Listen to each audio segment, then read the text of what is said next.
मैंने अभी 1 महीने पहले एक इंटरव्यू में कहा था कि समाजवादी जो मुसलमानों की ठेकेदार बनती है और यादवों की पार्टी है, बस मुसलमानों को तेजपात के पत्ते की तरह इस्तेमाल करती है। कुछ जुम्मन समाज हो या सेकुलर और पार्टियाँ होती हैं वही हिसाब के अलावा उन पर इल्ज़ाम लगाती हैं बीजेपी के एजेंट की। 2 कैंडिडेट हमारे ऐसे हारे हैं जो कांग्रेस ने हमारे हरवाए 2000-3000 वोट लेकर के, नहीं तो हमारे 7 MLA होते बिहार में। शिकायत बीजेपी से नहीं है क्योंकि वो हमारी खुल्ला दुश्मन है।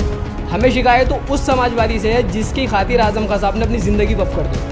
आज वो समाजवादी पार्टी आजम खान के साथ बिल्कुल नहीं खड़ी है। तो वो हिंदू साबित इसलिए करने पर जुटे हुए हैं, उनको ये लगता है कि बस मुसलमान से तो ये बोल दो कि बीजेपी की सरकार आ जाएगी तो मुसलमान उनको।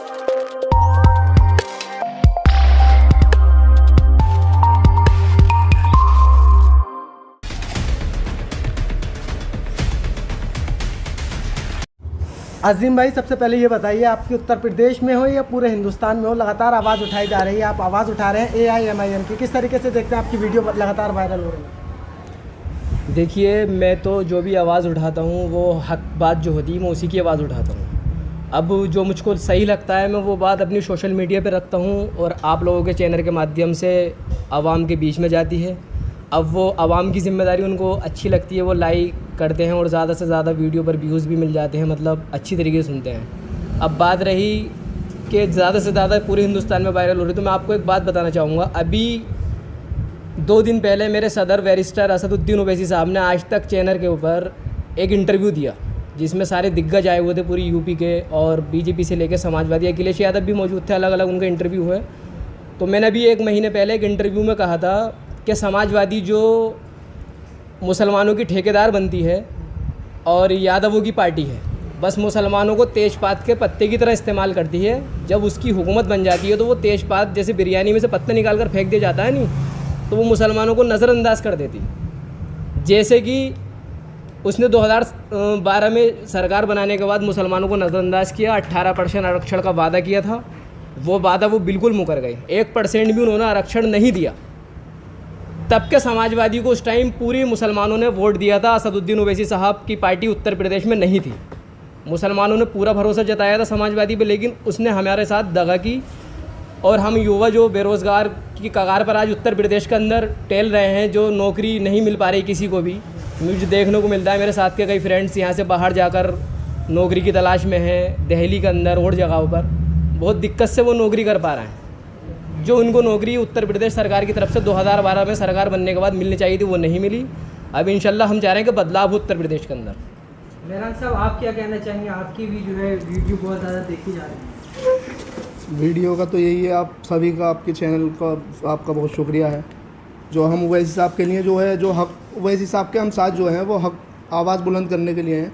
ओवैसी साहब सियासी जमात है, ओवैसी साहब की, ओवैसी साहब को हक है पूरे हिंदुस्तान में कहीं भी, जैसे कि कुछ जुम्मन समाज हो या सेकुलर और पार्टियाँ होती हैं ओवैसी साहब के अलावा, उन पर इल्ज़ाम लगाती हैं बीजेपी के एजेंट का। जैसे कि बिहार में भी लगाती हैं कि बिहार में ओवैसी साहब ने जाकर के हरवा दिया। उनको मैं ये बताना चाहूँ, हमारे शहर के विधायक भी हैं, वो भी ये कह रहे थे कि बिहार में जाकर के उन्होंने बीजेपी की सरकार बनवा दी, मगर ऐसा कुछ नहीं है। और हमारे मुस्लिम समाज में ये है कि वो ये सोचते हैं कि हो सकता है कि सब पर 243 सीटें हैं विधानसभा की बिहार में, वो ये समझते हैं कि सब पे ओवैसी साहब के कैंडिडेट खड़े हुए थे, उन्होंने सब में हरवा दिया। ऐसा कुछ नहीं है। ओवैसी साहब ने सिर्फ 19 सीटों पर कैंडिडेट खड़े किए थे, जो कि कांग्रेस का और तेजस्वी यादव का जो गठबंधन था उनमें 11 कैंडिडेट उनके जीत चुके, और 5 कैंडिडेट हमारे AIMIM के जीते ओवैसी साहब के। वो बीजेपी के जो पहले भी जीते हुए थे वही दोबारा जीते, और हमारे सामने कोई भी ऐसा कैंडिडेट नहीं है जो बीजेपी का जीता हो हमने जितवाया हो जहाँ पे उसे ऐसी लगी हो, क्योंकि 2 कैंडिडेट हमारे ऐसे हारे हैं जो कांग्रेस ने हमारे हरवाए 2000-3000 वोट लेकर के, नहीं तो हमारे 7 MLA होते बिहार में भी। तो ये इल्ज़ाम जो है सरासर गलत है कि बीजेपी के एजेंट है। हमारे मुसलमान भाई ये देखना भी नहीं चाहते, क्योंकि मुझसे एक हमारे मामू हैं, उन्होंने इल्ज़ाम लगाया कि बिहार में तुमने पूरे बिहार में जाकर के ओवैसी ने सब बीजेपी को हरवा दिया, बीजेपी को जितवा दिया, तेजस्वी को हरवा दिया। मैंने उनसे पूछा, मैंने कितने पर लड़े थे? बोले सब पर लड़े थे ओवैसी साहब। मैंने आपको यही नहीं पता, मामू मुझसे ज़्यादा आप पढ़े लिखे हैं, तो आपको ये गलतफहमी का शिकार है। और ज़्यादातर यही है, बंगाल में भी बोले बंगाल में हरा दिया ओवैसी साहब ने। 45 जो है कैंडिडेट की लिस्ट थी बंगाल में, जैसे ही चुनाव देखा उन्होंने, हालात बदलते हुए देखे, ओवैसी साहब ने 6 कैंडिडेट वहाँ पर खड़े किए थे, ना कि बंगाल में सब कैंडिडेट थे 45 या जो भी हों सब। ऐसा कुछ नहीं है, वो इल्ज़ाम सरासर गलत है। ओवैसी साहब वोट जो देगा इन्हें देते हुए आ रहे हैं। इनके मुद्दे बहुत होते हैं कि तुम्हें ये और ये, अब जैसे कि समाजवादी ने ऐलान किया सरकार बनते ही 12 घंटे में रिक्शा देंगे, मुसलमानों को ई रिक्शा देंगे, तो मुसलमान ई रिक्शा चलाने लायक है? मैं अखिलेश यादव जी से सवाल करना चाहूँगा, मुसलमान आपको रिक्शा चलाने वाला लगता है? हमारे संभल से अभी दीपा सराय से भी IAS आए हैं, अभी बने हैं पिछले साल, उन्होंने क्वालिफाई किया है। तो ऐसा कुछ नहीं है कि हम रिक्शे चलाएंगे और यादव नौकरियाँ करेंगे। यादवों को सरकारी नौकरी दोगे, आपने क्यों नहीं किया कि यादवों को भी हम रिक्शे देंगे? तो मुसलमान आपको रिक्शा चलाने वाला लगता है? इसी वजह से आप बोल रहे हैं रिक्शा चलाने को, कि रिक्शे देंगे हम 12 घंटे में पास करेंगे, कि रिक्शे देंगे ही रिक्शे। मुसलमान पढ़ लिख रहा है, अब अल्लाह का शुक्र है। पहले इन चीज़ों से इन लोगों ने, इन सरकारों ने हमें दूर किया, इन पढ़ाई लिखाई से। बोले इनके हाथ से कलम छीन लो, ये अपनी बात नहीं कह पाएंगे। अल्लाह का शुक्र है आज मुसलमानों के दिल दिमाग में ये सब बातें आ चुकी हैं और इनके बहकावे में अब नहीं आने वाला। आप देख रहे हैं वो इस हिसाब का पूरे हिंदुस्तान में, अल्लाह का शुक्र है। नौशाद साहब ने जो है कलम की बात करी, तो कलम से याद आया कि आज़म खान की यूनिवर्सिटी को लेकर लगातार जो है विवाद है और अब गेट गिराने की बात चल रही है। देखिए, मैं तो यही कहना चाहूँगा, आज़म खान साहब ने एक बहुत अच्छा काम किया यूनिवर्सिटी देकर, ताकि इल्म लोग हासिल कर सकें। ये नहीं है कि वो मुसलमानों की यूनिवर्सिटी, उसमें हर धर्म के लोग एडमिशन लेते हैं, पढ़ाई करते हैं। लेकिन जब एक आज़म खान साहब ने यूनिवर्सिटी खोली तो कहीं ना कहीं उनके कौम के लोगों को भी फ़ायदा होगा, यानी मुसलमानों को, हमारी कौम के लोगों को। लेकिन अब उसके पीछे पूरी बीजेपी सरकार पड़ी है यूनिवर्सिटी के पीछे। लेकिन हमें शिकायत बीजेपी से नहीं है, क्योंकि वो हमारी खुल्ला दुश्मन है। हमें शिकायत तो उस समाजवादी से है जिसकी खातिर आज़म खान साहब ने अपनी ज़िंदगी वफ़ कर दी। आज वो समाजवादी पार्टी आज़म खान के साथ बिल्कुल नहीं खड़ी है। अगर वो खड़ी हो जाए, सड़कों के ऊपर उतर आए, तो शायद यूनिवर्सिटी बच सकती है। लेकिन मुझे लग रहा है कि ये बीजेपी और अखिलेश यादव का आपस में पैक्ट हो चुका है कि मुसलमानों को इल्म से दूर रखा जाए, मुसलमानों के खिलाफ साजिशें रची जा रही हैं। आज अखिलेश यादव का चेहरा ये साबित करता है, आज़म खान साहब के हक़ में नहीं बोलकर, कि वो RSS की सोच रखते हैं और मुसलमानों को अंडर ग्राउंड, यानी कि जिसको हम बोलते हैं नहीं कि आस्तीन का सांप, ये वो वाला काम कर रहे हैं। मुसलमानों को अपना बताकर और अपने साथ इनके जो मुसलमान साथ दे रहे हैं उन्हीं को धोखा दे रहे हैं।